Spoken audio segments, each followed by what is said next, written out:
Ipinuste ni 2023 Finals MVP Nikola Jokic ang ika-18 triple-double niya ngayong season matapos patumbahin ng Denver Nuggets ang Orlando Magic. Nagpasok si Jokic ng 20 points, 14 rebounds at 10 assists sa panalo ng kaniyang kupunan.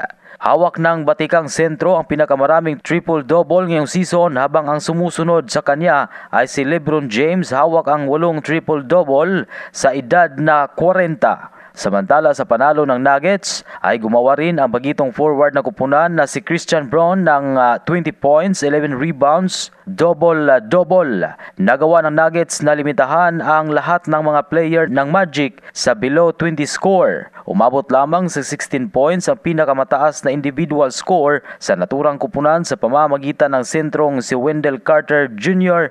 Umagaw rin si Carter Jr. ng 14 rebounds. Nalimitahan lamang si Magic star Paolo Banchero sa 10 puntos sa loob ng 20 minutes na paglalaro. Hawak ng Nuggets ang 51.3 overall shooting percentage sa naturang laban habang ginawaran din ito ng 31 free throws. Mula sa 31 na libreng shot, 26 ang nagawa nilang maipasok. Ginamit din ng Nuggets ang mga tower nito upang kumamada ng 52 points sa loob ng paint area. Hindi naman umubra ang 14 steals na nagawa ng Magic sa kabuuan ng laban dahil na rin sa maalat na shots. Tanging 38 shots kasi ang naipasok na kupunan mula sa 103 na kanilang pinakawalan.